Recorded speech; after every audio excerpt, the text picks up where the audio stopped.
Alright, so I wanted to give you a quick update on the Lone Star. We've got ball joints, U-joints, brake service, touched up the paint, new shocks, got everything cleaned up. We're about ready to finish up all the steering linkage. I wanted to show you a couple of things I like to do.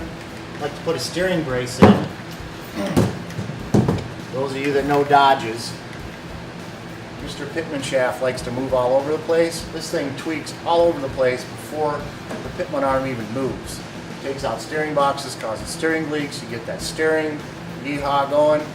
Very simply, the guy came up with a brace, basically puts another bearing on the bottom, comes with this shaft, so you replace your Pitman nut, if you will, Pitman arm nut, change that out, put the brace up, and then now this bearing right here supports the lower half of the Pitman. Keeps it from doing this in the steering box.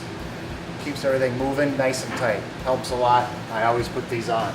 Wanted to show you this box of awesomeness here. So we're going to replace all the steering linkage.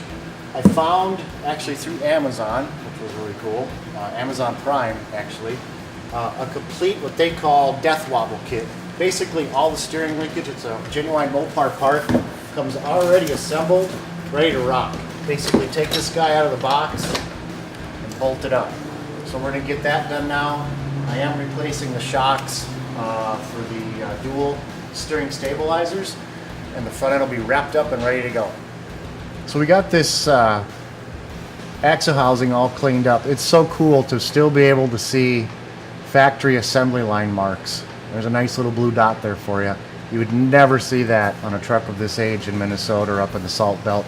You know, we do have a little bit of rust here. We're going to touch that up to keep it from rusting as it enters the Midwest. But to be able to get all the mud and grime off of this thing and still have a nice black axle and still see factory assembly dots, that's pretty cool. So there's your quick update on the Lone Star build.